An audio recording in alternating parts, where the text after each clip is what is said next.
Hi friends, என்னுடைய name வந்து புஷ்பராணி. நீங்கள் வந்திருக்க சேனல் புஷ்பராணி ஜெய்சிங். இந்த சேனலில் நம்ம என்ன பார்க்கலான்னா, குக்கிங் வீடியோ பார்க்கலாம், என்னுடைய லைஃப் ஸ்டைல் பார்க்கலாம், அப்புறம் டைலரிங் வீடியோ நிறைய பார்க்கலாம். டெய்லி அப்டேட் நான் போடுவேன். என்ன சேனலுக்கு நீங்கள் லைக் பண்ணுங்கள், ஷேர் பண்ணுங்கள், கமெண்ட் பண்ணுங்கள், சப்ஸ்கிரைப் பண்ணுங்கள்.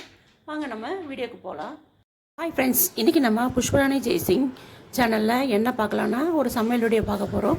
வாங்க நூடுல்ஸ் எப்படி செய்யலான்னு பார்க்கலாம். இது என்னுடைய முதல் வீடியோ, அதனால் நீங்கள் எல்லோரும் எனக்காக சப்ஸ்கிரைப் பண்ணுங்கள். வாங்க வீடியோக்குள்ளே போகலாம். ஒரு சட்டி வச்சுருக்கோம், அதில் எண்ணெயை ஊற்றிருக்கோம். அது கூட நம்ம வெங்காயம், பூண்டு, பச்சை மிளகாலாம் போட்டு வதக்கியிருக்கோம்.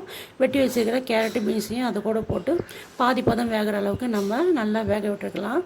அது கூட நம்ம நூடுல்ஸ் பாக்கெட்டில் உள்ள மசாலாவை இந்த காயோடு ஆட் பண்ணி நல்லா வதக்கிறோம்.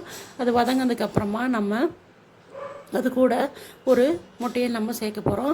அதுக்குள்ளார நம்ம ஒரு பாத்திரத்தில் கொஞ்சம் தண்ணியும் கொஞ்சம் ஆயிலையும் விட்டு கொதிக்க வச்சு நூடுல்ஸை போட்டு வடிகட்டி எடுத்து வச்சுக்கலாம்.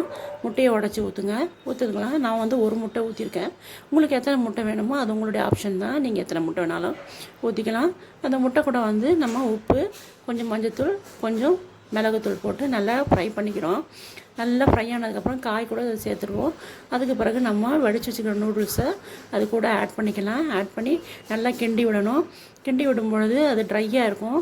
அதனால் வந்து நம்ம என்ன பண்ணலாம், நம்ம ஆல்ரெடி வடித்து வச்சுக்கிற அந்த சுடு தண்ணி இருக்கும் இல்லையா, நூடுல்ஸ் தண்ணி, அதை கொஞ்சம் போல் இதோட சேர்க்குறோம்.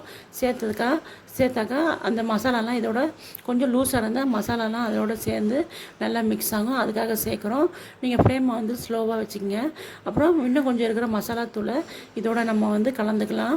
நூடுல்ஸ் மசாலாவை சேர்த்து நல்லா கொஞ்சம் கொஞ்சமாக கிண்டினா தான் இந்த மசாலா வந்து அந்த நூடுல்ஸோட நல்லா சேரும், ஆட் ஆகும். அப்போ தான் நல்லாயிருக்கும் சாப்பிட்றதுக்கு. இதை நல்லா கிண்டி விட்டுட்டு மூடி வைங்க.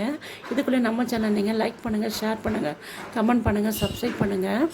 அதுக்கப்புறம் மீதி இருக்கிற மசாலா தூளையும் அந்த நூடுல்ஸ் மசாலாவை இதோட சேர்த்துக்குங்க. நான் எப்பி நூடுல்ஸ் தான் யூஸ் பண்ணுறேன்.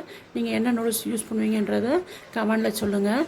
நல்லா கிண்டி விட்டுட்டு நல்லா மூடி வச்சுருங்க. அதுக்கப்புறமா நம்ம கொத்தமல்லி தழையை இது மேலே தூவி மூடி வச்சிட்டோம்னா நம்மளுடைய நூடுல்ஸ் ரெடி ஆகிடும்.